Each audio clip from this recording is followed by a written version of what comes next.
Today I'm going to build this small accent table using a technique called mortise-and-tenon. There'll only be 4 screws holding the tabletop on. Stay tuned.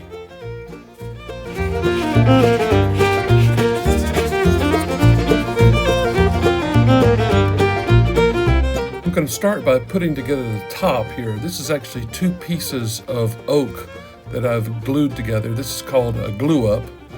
The way you do it is the way I'm doing it is I've used a biscuit joiner to cut these slots and then put these little pieces of wood called biscuits in the slots, and then you join the 2 pieces together with lots of glue, smack it together good, and then clamp it together.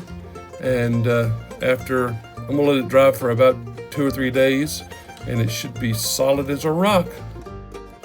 Next, I'm gonna work on the legs.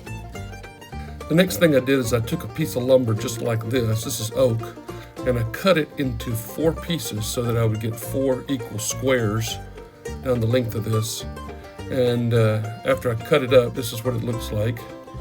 And then I'm going to sand it real good. It's easier to sand it before I put it in the furniture. Get all the old finish off. Now let's work on the pieces for the shelf on the bottom.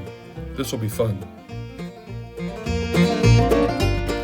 Here I am marking where the bottom shelf is going to go. I've got all 4 legs squared and clamped together so that I can mark them all at once.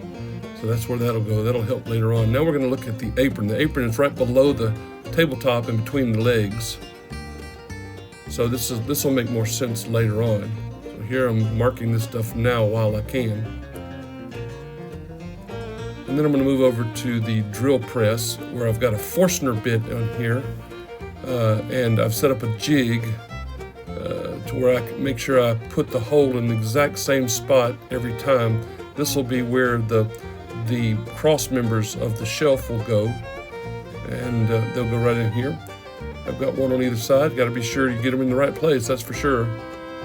I found the center here first of all, and then of course you saw the marking where I marked the bottom, and then I've got this jig set up where it has a stop at the end, and then I just drilled it in just to the depth of the Forstner bit itself. I didn't go any deeper than that, simply because I just didn't want those holes to meet in the middle.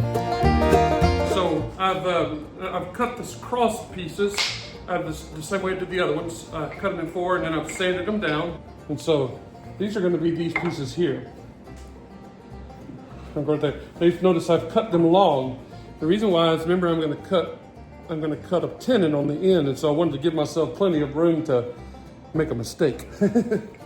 So next step is I'm going to start putting the tenons on these. Okay, now over at the router table, I'm cutting the tenon at the end of this cross member. I'm going to cut it on all 4 sides. And when I'm done, it will make it'll make a square, and we'll have to deal with that square here in a minute.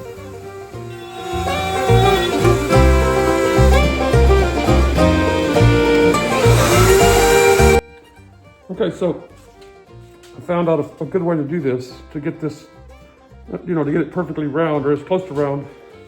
I've got this old school.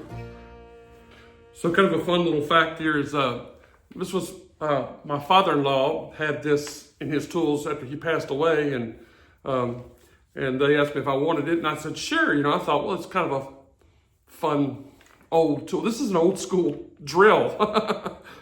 And so today I was sitting here, I was thinking, man, I just need something like a drill that wouldn't be aggressive like a drill, just something to kind of mark it. And I went, what about that old tool? And this has been great. I love these old tools.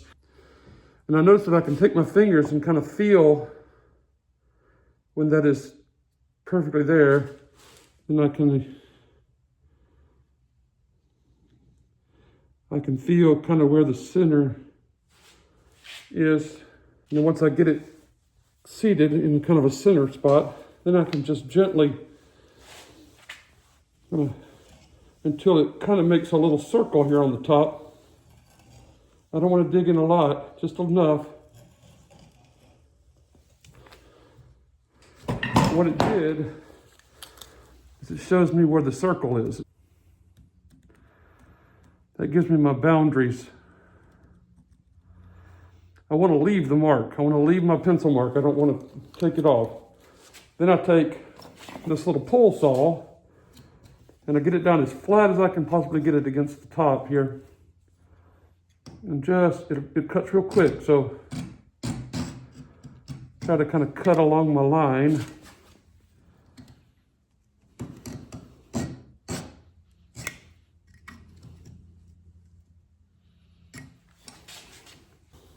Just with the heel of my hand, it'll pop right off. I'd rather kind of whittle it down. I'd like to make it a little bit too big than to make it too small.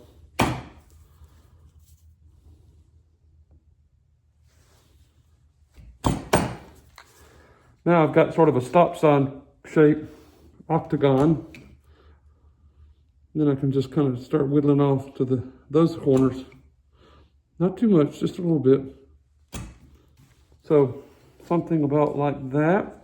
Then I can take my mortise and test the shape. And actually, it's going on there pretty tight.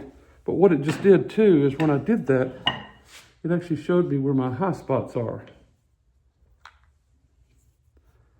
Because the wood kind of pushed it out of the way, you know. One thing important too is you got to be sure that this is good and flat, or else it won't seat completely up in there and you'll have a gap. So be sure that this is called the shoulder. Be sure the shoulder of the piece is good and flat.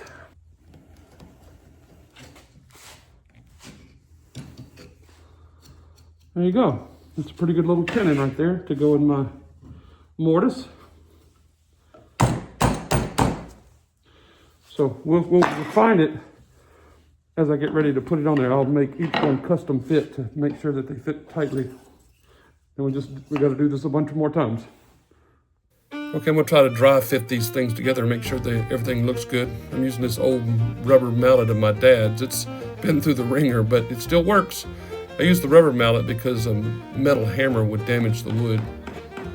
And we're just going to make sure everything fits nicely together, and so far so good. That's a good sign. Okay, so I'm gonna make a little shelf here out of this. And what I'm gonna do is I'm gonna cut a little tenon here that'll be on the bottom. I set up my router to cut off a piece of that.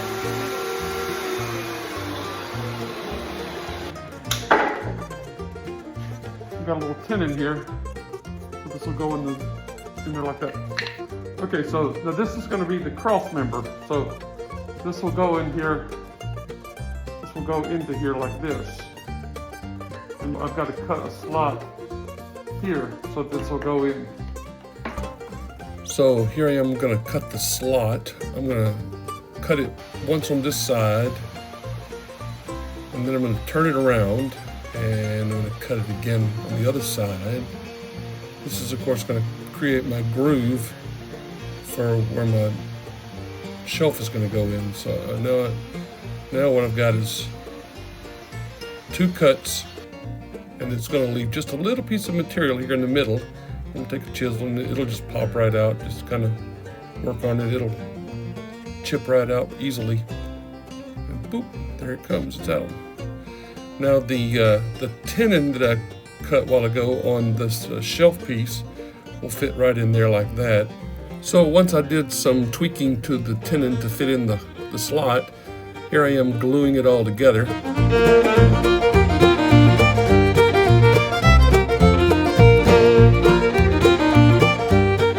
I've got these spacers that I used to help me make sure I got them all equally spaced. Just cut 4 little pieces of wood. That gets the spacing on the inside, and then it's a little tighter on the outside. I did that on purpose because I just kind of like the look of it. Then I used my dad's old rubber mallet to knock it all into place and get it tight in there. Turned out pretty good. Then I put some clamps on it, and I'm gonna set it up and let it dry. And when it's dry, it'll be as hard as a rock. Okay, now I'm going to cut the mortises on the legs, which is where the apron will go in. And I've put these lines here that will show me where I want it to go. See, I don't want the bit to dig any deeper than that top line. The bottom line is where the bottom of the apron will go. I want to be sure I get it all on the same side. So I've already done one here, so you can see what I'm talking about. See, I didn't go any further, and you see how, notice how it's also a round hole because we're using a bit. That'll be important later on. And so I've got them all ready to go, and I'm going to start.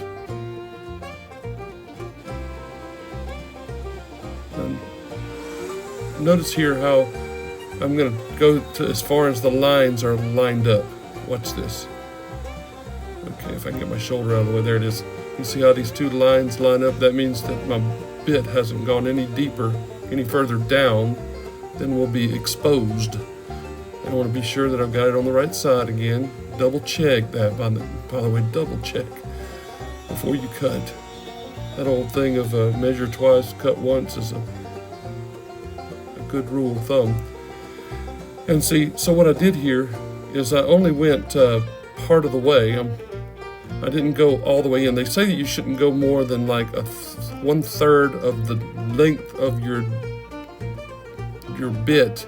You shouldn't cut more than 1/3 of it, just because it's not good on the bit. So I've cut 1/3, and then I've cut all of them to this length, this depth, and then I'm going to run all of them through. I'm going to raise my depth again, and cut them all again. So here's the second pass. We'll cut it a little deeper. This is actually the final depth. Here, again, go to that line and stop. Just like that. Flip it over, get the next side. Be sure to watch my fingers, keep them out of the way.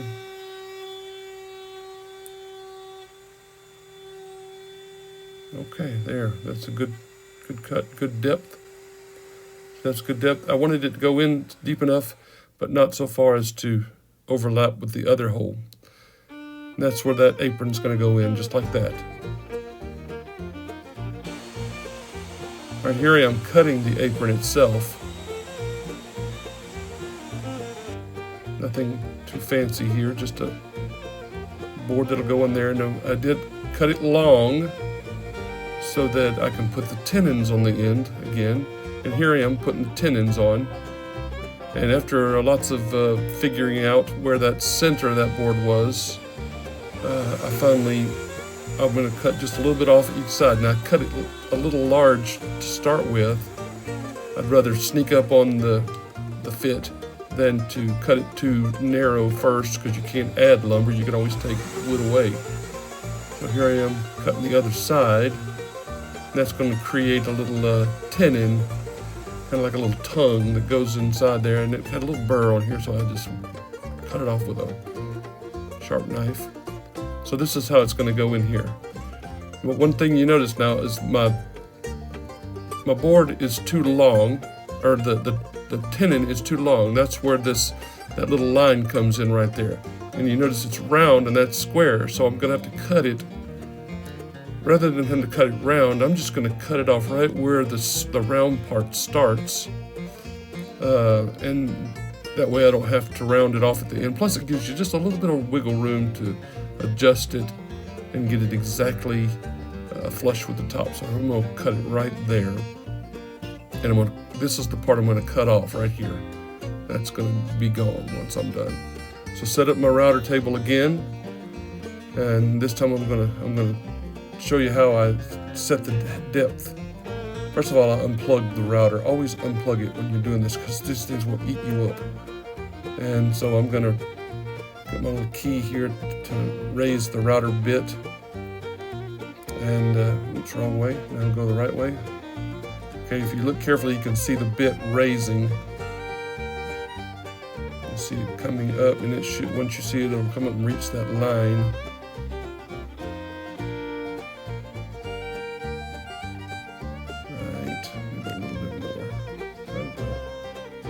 Right about there. Again, I always like to cut short, or cut long, rather, I guess the right way to say that, cut it long and whittle it down. And I'm just going to do all 4 of them at the same time. I'm pretty confident about that cut. I've used this little 2x4 to help me square it up. I made sure the end was square, and I'm using it as kind of a guide. So, because when you're trying to cut on a router things that are like this, it's narrow. That's why I'm cutting them all together, because it gives me some more substantial base, a larger piece of wood to cut rather than a little tiny thing trying to, it could get caught up in that little that hole there. Turn it around, get the other side, the other end. Again, be sure that you're not cutting the wrong ends of things. And of course, after I was finished, I decided to go ahead and do a round over on the bottom. So once this gets into the table, it'll be very hard to round off this bottom edge, because it'll be in there tight and you can't get a router in there cleanly. So I'm going to go ahead and round over all the bottoms here. Okay, now I'm ready to put them all in here. We're going to start putting things together. We'll do a little dry fit.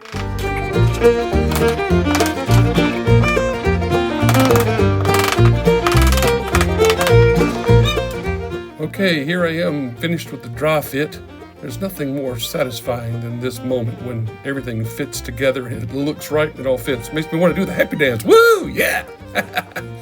Now that works right there. Well, now that I know that it fits, I'm going to go ahead and put it all together with glue.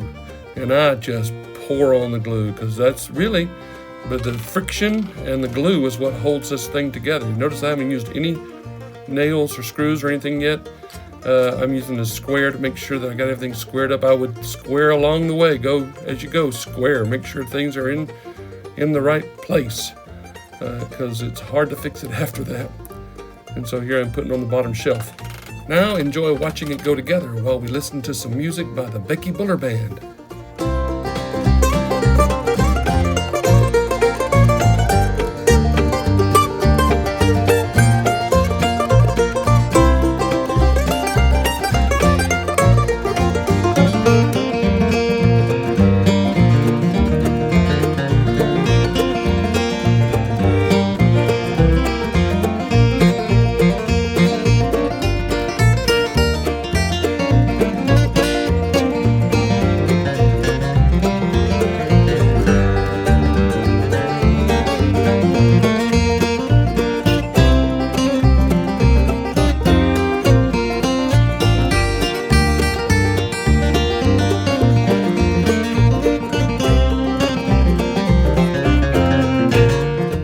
Now you remember this piece of wood, this was our tabletop that we glued up earlier, and it has now been gluing for several days and has glued up solid, and it's time to take it to the thickness planer.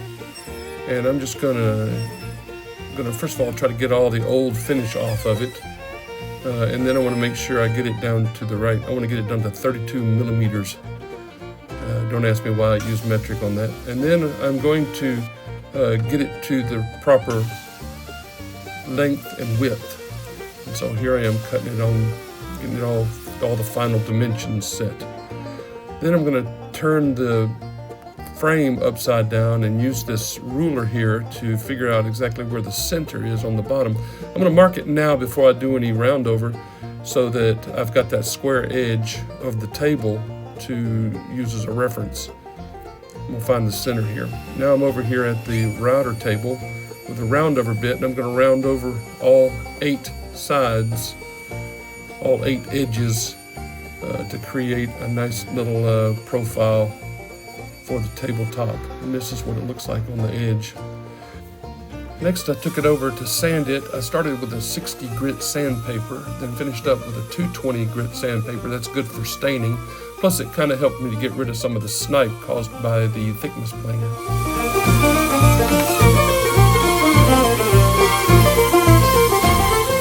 Okay, remember I said that I was only going to use 4 screws on this whole build. Well, here they are.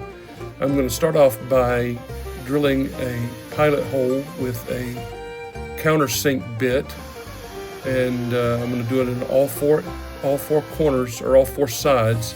This will be what attaches the table, the base to the tabletop.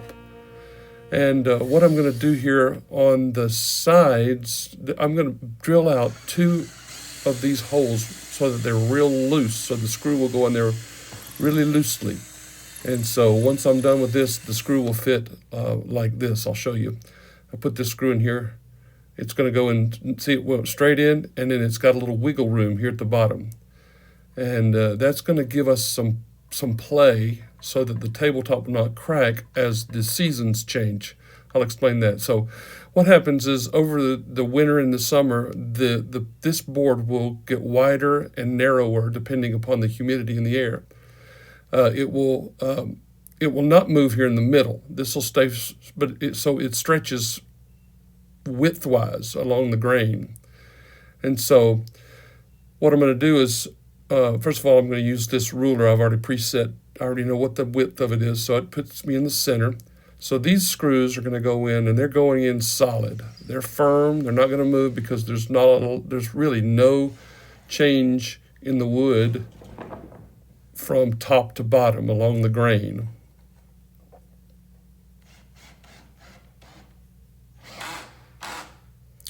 But here on the sides, these sides, now theoretically, they're going to move a little bit. So this is where my screw goes.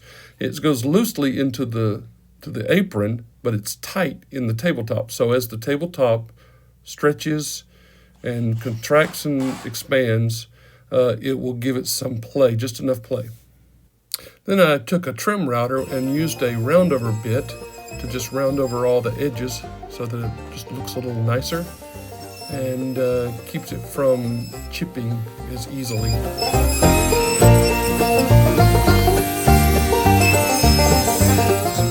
Then I took some sandpaper and I sanded everything down to 220 grit. My final step is that I heat up my branding iron here, and then I put my brand on the bottom of it. This is always fun.